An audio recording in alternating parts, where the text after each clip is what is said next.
ग्लैमरिया। आज ग्लैमरिया आपसे आपके दिन के सबसे जरूरी वक्त के बारे में बात करेगा, जो कि है रात का वक्त। आज हम एक स्लीप डिसऑर्डर के बारे में डिस्कस करेंगे, जिसको हम स्लीप एपनिया भी कहते हैं। तो फ्रेंड्स, स्लीप एपनिया क्या है? स्लीप एपनिया एक सीरियस स्लीपिंग डिसऑर्डर है, जिसमें सोते वक्त बार बार आपकी ब्रीथिंग रुकती और शुरू होती है। अगर कोई बहुत ज्यादा लाउडली स्नोर करता है या फिर रात भर सोने के बाद भी सुबह टायर्ड फील करता है, तो उसे स्लीप एपनिया हो सकता है। स्लीप एपनिया 3 तरीके के होते हैं। Number 1 obstructive sleep apnoea, number 2 central sleep apnoea and number 3 complex sleep apnoea. तो शुरुआत करते हैं ऑब्स्ट्रक्टिव स्लीप एपनिया से। ये ज्यादा कॉमन फॉर्म का डिसऑर्डर है, जो कि तब होता है जब थ्रोट मसल्स रिलैक्स करती है। सेंट्रल स्लीप एपनिया तब होता है जब ब्रेन उन मसल्स को सिग्नल नहीं सेंड कर पाता जो ब्रीथिंग कंट्रोल करती है। कॉम्प्लेक्स स्लीप एपनिया को treatment emergent central sleep apnoea भी कहते हैं। ये तब होता है जब किसी को दोनों ऑब्स्ट्रक्टिव और सेंट्रल स्लीप एपनिया हो। तो स्लीप एपनिया के सिम्टम्स क्या होते हैं? ऑब्स्ट्रक्टिव और सेंट्रल स्लीप एपनिया के सिम्टम्स ओवरलैप होते हैं, यानी कि वो काफी हद तक सेम दिखते हैं।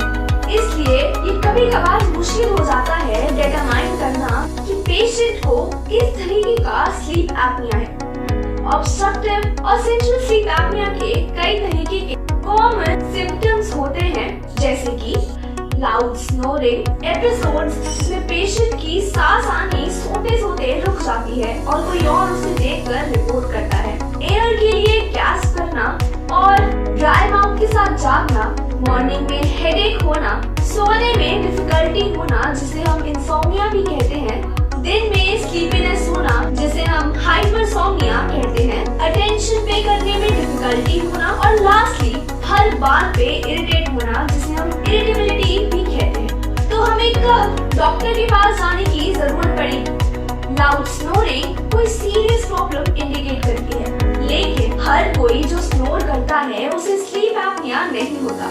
डॉक्टर से बात करनी चाहिए अगर किसी को भी स्लीप एपनिया के सिम्टम्स या साइंस दिखे। तो अब 3 टाइप्स के स्लीप एपनिया के क्या कॉजेज हैं?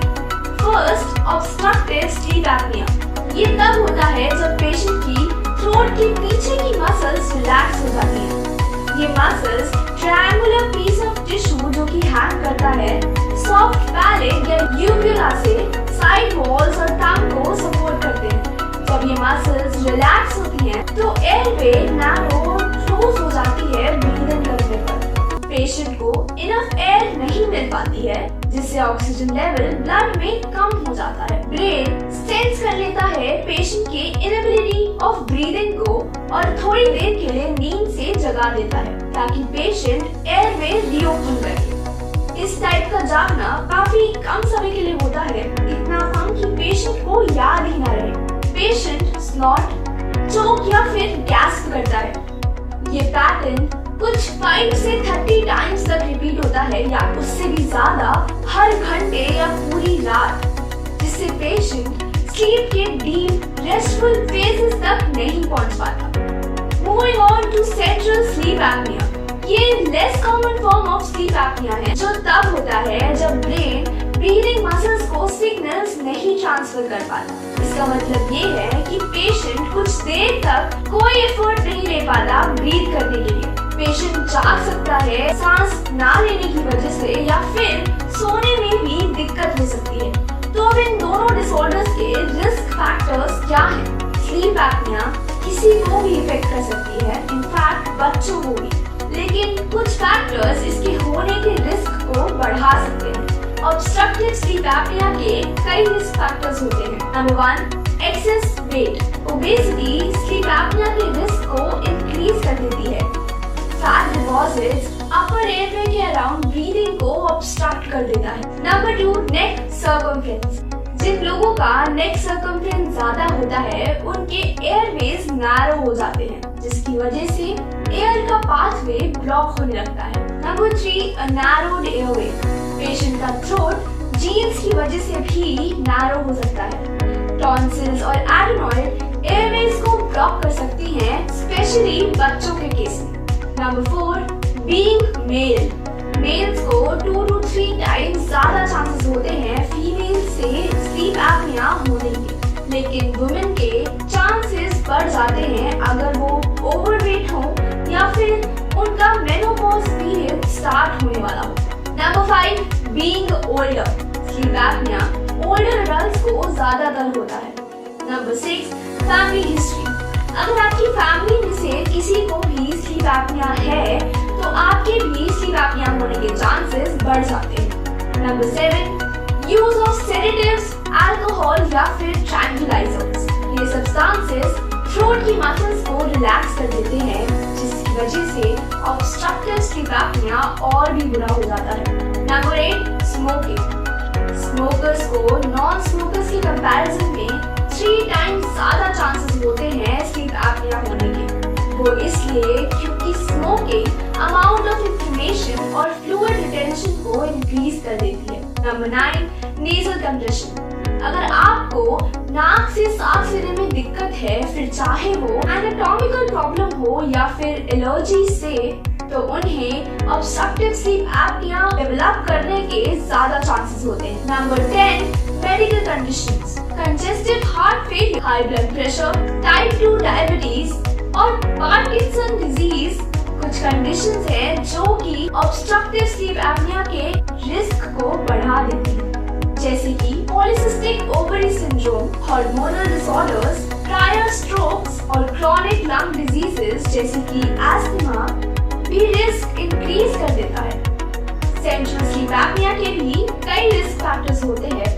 Number 1, being older. Middle age और ओल्डर पीपल के स्लीप एपनिया होने के ज्यादा चांसेस होते हैं। नंबर 2, बीइंग मेल। सेंट्रल स्लीप एपनिया फीमेल से ज्यादा मेल्स में कॉमन होता है। Number 3, heart disorders. Congestive heart failures risk increase कर देते हैं central sleep apnoea. Number 4, using narcotic pain medicine. Opioid medications specially long acting वाले जैसे कि मिथाडोन रिस्क इंक्रीज कर देते हैं central sleep apnoea. Number 5, strokes. Stroke होने से सेंट्रल स्लीप एपनिया या फिर कॉम्प्लेक्स स्लीप एपनिया के चांसेस बढ़ जाते हैं। तो क्या स्लीप एपनिया से कॉम्प्लिकेशंस होते हैं? जी हाँ, स्लीप एपनिया एक सीरियस मेडिकल कंडीशन है जिसकी वजह से कई सारे कॉम्प्लिकेशंस हो सकते हैं। Number 1, day time fatigue. Sleep apnoea में रिपीटेड अवेकनिंग्स की वजह से नॉर्मल रिस्टोरेटिव स्लीप इम्पॉसिबल हो जाती है, जिसकी वजह से severe day time drowsiness, fatigue और इरिटेबिलिटी होती है। इसकी वजह से कंसंट्रेट करने में भी डिफिकल्टी होती है और कई बार काम करते वक्त, टीवी देखते वक्त या फिर ड्राइव करते वक्त भी पेशेंट्स सो जाते हैं। जिन लोगों को स्लीप एपनिया होता है उनके चांसेस बढ़ जाते हैं मोटर व्हीकल या फिर वर्कप्लेस एक्सीडेंट्स के। पेशेंट को क्विक टेम्पर्ड, मूडी या फिर डिप्रेस्ड फील होता है। चिल्ड्रन और एडोलेसेंट्स जिनको स्लीप एपनिया होता है वो लोग स्कूल में पुअरली परफॉर्म करते हैं या फिर उन्हें बिहेवियर प्रॉब्लम्स भी होते हैं। नंबर 2, high blood pressure and heart problems. Blood oxygen level sleep apnoea में अचानक से गिर जाते हैं या फिर ये एपिसोड्स ब्लड प्रेशर को बढ़ा देते हैं। ये सब कार्डियोवैस्कुलर सिस्टम को स्ट्रेन करता है। ऑब्स्ट्रक्टिव स्लीप एपनिया होने से हाई ब्लड प्रेशर या फिर हाइपरटेंशन हो सकता है। साथ ही रेकरेंट हार्ट अटैक, स्ट्रोक्स और अबनॉर्मल हार्ट बीट्स के रिस्क बढ़ जाते हैं, जैसे कि atrial fibrillation. Number 3, type 2 diabetes. Sleep apnoea insulin resistance develop कर देते हैं और उससे टाइप 2 डायबिटीज भी हो जाती है। Number 4, metabolic syndrome. ये disorder high blood pressure, abnormal cholesterol levels, high blood sugar और इंक्रीज्ड वेस्ट सर्कमफ्रेंस देता है। Number 5, complications with medication and surgery. Obstructive sleep apnoea कुछ मेडिकेशंस और जनरल एनेस्थीसिया से भी कॉम्प्लिकेटेड हो सकता है। जिन लोगों को स्लीप एपनिया होता है उनको मेजर सर्जरी कॉम्प्लिकेशंस हो सकती हैं, क्योंकि उन्हें ब्रीदिंग प्रॉब्लम्स होती हैं जब वो सेडेटिव्स देते हैं। उन्हें सर्जरी से पहले डॉक्टर्स को बताना चाहिए स्लीप एपनिया के बारे में और ये भी कि वो कौन सा ट्रीटमेंट ले रहे हैं। Number 5, liver problems. जिनको स्लीप एपनिया होता है उन्हें ज्यादा चांसेस होते हैं लिवर फंक्शन में अबनॉर्मलिटीज आने। उनके लिवर स्कारिंग की साइंस शो करते हैं। Number 7, sleep deprived partner. Loud snoring की वजह से पास वाले लोगों को सोने में भी प्रॉब्लम्स होती है। ये काफी कॉमन है कि पार्टनर को दूसरे कमरे में या फिर दूसरे फ्लोर पे भी जाना पड़ सकता है सोने के लिए, तो इससे दूसरों को भी कॉम्प्लिकेशंस फेस करनी पड़ती है। तो स्लीप एपनिया के क्या ट्रीटमेंट्स होते हैं? माइल्डर केसेस के स्लीप एपनिया में डॉक्टर ज्यादातर लाइफस्टाइल चेंजेस रिकमेंड करते हैं, जैसे कि वेट लॉस करना या फिर स्मोकिंग क्विट करना। अगर किसी को नेजल एलर्जीज होती हैं तो डॉक्टर रिकमेंड करते हैं कि उन एलर्जीज को ट्रीट करवाया जाए। अगर इन लाइफस्टाइल चेंजेस से भी स्लीप एपनिया नहीं ठीक होता है तो चांसेस होते हैं कि पेशेंट को मॉडरेट या सीवियर स्लीप एपनिया हो।